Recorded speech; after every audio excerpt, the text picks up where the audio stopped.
Thank you for watching Murder, Monsters, and Mysteries. Today we take a look at the Veronica case, the mysterious death of Estefenia Gutierrez. This true story is what they based the bone-chilling Netflix movie Veronica on. 15th June 1991, Madrid. The police operator answers the phone. Police emergency. Caller. Help. Please help me. Two police cars barrel down the highway in the pouring rain towards Cal Gallardo Nunez number 8 in the Veronica neighborhood of the city. Sirens wailing. Something eerie has taken place. Upon the police's arrival, they see two children stranded in the rain, screaming for their mother. The police operator. Tell me what happened. Caller. Please come quick. He's in here. Police operator. Please calm down. Tell me what you see. Is someone in your house? Hello? Caller. He is here. The phone line is disconnected. As detectives make their way through the darkened, trashed apartment, they glimpse spots of blood on the floor and a crucifix fallen from its place. Bracing themselves for what is sure to be gruesome, they walk in upon something much more sinister, something no one is equipped to fathom. This is the beginning of the movie Veronica, a Spanish horror movie that Netflix has added to its growing library. The story begins at a pedestrian pace, depicting the life of a young girl who, in the absence of an overworked mother and dead father, has to take care of her three siblings on her own. But as it progresses, slowly but surely, the tension builds up, culminating in a wave of broken glass, blood-curdling screams, and raw, unadulterated terror that leaves the viewer hooked and craving more. Veronica is the Netflix debut of horror genius Paco Plaza. You might recognize as the director of the 2007 Spanish zombie film Rec, short for Record, which earned numerous plaudits for its unique shaky camera technique style of direction and storytelling, and for distancing itself from traditional horror movie tropes. The film scored very high ratings on Rotten Tomatoes and IMDb. But the story is different in Veronica. It follows a classic contemporary storytelling style, with the plot fairly generic as far as horror movies are concerned. It does incorporate all the classic movie tropes: demonic possession, a creepy side character, the book bags getting violently thrown off the shelf, the television that turns itself on of its own accord. But what caught the attention of many, and indeed made the movie much scarier, was a disclaimer at the start of the movie that said it was based on a true story, one that has been made from the report of the senior police inspector who was in charge of the case. But with little else to go on, Plaza takes creative liberty in telling the story in a manner that he would use to leave a lasting effect on the audience, punctuated by an excellent performance by lead Sandra Escacina, some wonderful cinematography, and brilliant execution. Plaza turns Veronica from a straightforward horror story into one of the scariest movies ever made. But what is the story behind the movie? Veronica is based on a true story of the 18-year-old Estefenia Gutierrez Lazaro, who tragically passed away in August of 1991. The daughter of Maximo and Concepcion, her story begins with her taking care of her three siblings, twin girls Lucia and Irene, and the youngest, Antonito, after the death of her father. But the daily monotony is getting to Veronica, who feels she needs a break from the regular.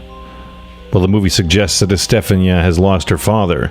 He was alive during these paranormal incidents. Plaza played hard and loose with the facts in this case. And now for a brief commercial break.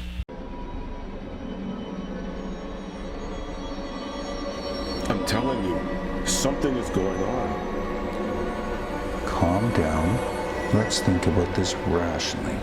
If there is a maniac running around killing people, don't you think the officers you talked to earlier would see that? They're trained to look at this type of scene, analyze the evidence. Or they're suffering from cognitive dissonance. Let me write you a prescription. Are you okay, Doc? You got some blood trickling. Oh, I poked myself earlier. Don't bother, it's okay. I'm fine. No problem. Looks like our time is up. Go home, get some rest, enjoy the weekend. This will all be over in a couple of days. I will. Thanks.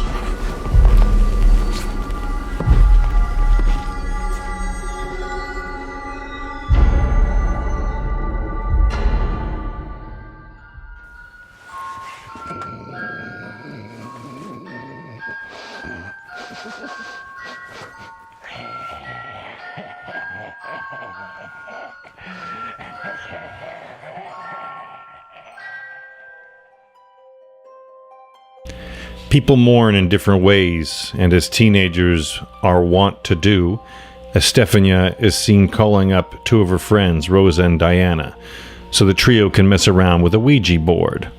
Unfortunately for her, the only time she managed to scrape from her busy schedule was during the year's solar eclipse, when all her classmates and teachers are on the school's rooftop watching it. The timing would prove to be her first and fatal mistake. Alone in the cellar, the girls try to contact Diana's recently deceased boyfriend, but mistakenly contact a much more malevolent spirit.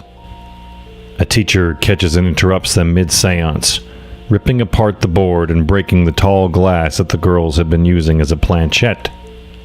This marks the beginning of a turbulent and hellish 6 months for Estefania, whose typical and mental health begins to rapidly deteriorate. She begins seeing strange people inside the house, shadowy beings that appear on a whim and haunt the terrified girl. Later, both the teacher and the girls claim that Estefania inhaled some sort of trapped smoke, which escaped from the glass when it broke. Estefania is scared that the spirits are out to harm her siblings, but continues to hide the event from her mother. It is at this point that she enlists the help of Sister Narcissa, a blind nun who has been nicknamed by the students as Sister Death for her scary demeanor. According to the movie, Narcissa advises Estefania about the sinister spirit which is close to her and how she could break contact with it, but with little avail. Her hallucinations begin to worsen. Her macabre visions project themselves in the form of violent outbursts, and soon, the entire house turns into a nightmare where no one is safe. The teen soon began going into fits of rage, snarling and barking at her younger brother and sisters. Scared, her mother decided to take her to the hospital, but extensive testing and examination revealed that there was nothing physically wrong with her, leading to doctors to believe that she had some sort of psychotic breakdown. For 6 months, Estefania was taken from hospital to hospital, but none could figure out what was wrong with her, all the while her physical and mental health taking a turn for the worse. During the last months of her life, she began having seizures. Everywhere she went, on the subway, buses, and even classrooms. A few months later, she passed away in her bedroom. Spoiler alert. The movie ends with Estefania's death. However, the story does not end there in real life.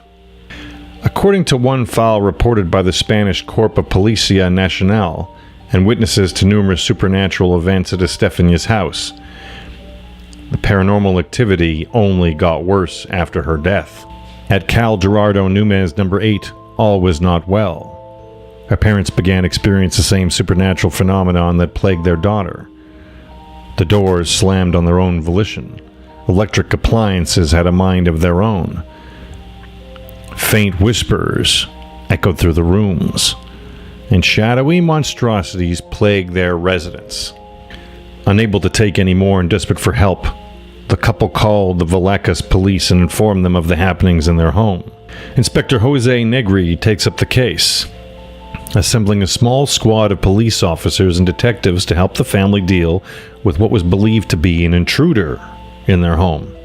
Upon arriving at the scene, the Negri finds the couple to not be in their apartment but standing outside in the frigid cold. They tell the officers that they heard loud banging noises and that the doors to their house continue to slam at all hours of the day. They also explain the presence of mysterious shadowy beings in the apartment that walk past the hallways, peered through the doors, and once tried to strangle Mrs. Gutierrez in her sleep. A few of the officers make their way into the master bedroom while others wait outside. And these officers heard loud noises emanating from the balcony, a sound that mimicked that of a large boulder being dropped to the floor. But upon inspection, they found nothing. Furthermore, the officers outside the room had heard no sound, adding to the dilemma further. As they stood discussing the recent puzzling event, one of the officers yelled for his partner standing near a large pine armoire to duck. The officer obliged, and just in time as well. One of the heavy doors swung open from its hinges, hurtling through the space where the officer had been standing just moments ago. The men were left baffled, with there being no explanation to these bizarre events. Scared, two of the officers decided that they had enough of the haunted home and went to wait outside. The remaining officers were told by the Gutierrez of the tale of their daughter's sudden and inexplicable death. It was midway through this tale that they heard loud bangings from Estefenia's room. The officers cautiously made their way in. Inside was a crucifix lying on the middle of the floor, which had reportedly fallen from a nail that was hanging on the wall. One of the posters that hung in the same nail as the crucifix had been mauled and shredded. A loud pounding then began echoing across the girl's room, but the officers once again failed to find a source. The couple said that their son had been pushed by an unseen force in the room, and that their daughter's photograph had fallen off the table and spontaneously caught fire. Eerily, only the photograph had burned, leaving the frame perfectly intact.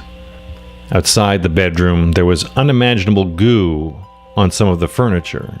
Finally, the officers were told of the bathroom that the couple used only for washing clothes and storing dishes because of some of the odd happenings inside the room. When they went to check for themselves, they reported that they heard disembodied voices and experienced sudden, drastic drops in temperature. With the officers helpless to aid with their problem, the Gutierrezes had little choice but to vacate the insidiously haunted apartment. To their major relief, the torment and the paranormal activities ceased, and once they moved away, they managed to return to normal life. Since that day, no other strange activities have been reported at the apartment. This movie, based on a true story, makes for a pretty creepy movie, but sounds like the actual events were more terrifying and longer lasting. Also, having several police officers as witnesses brings a lot of credence and credibility to this tale. What do you think, guys?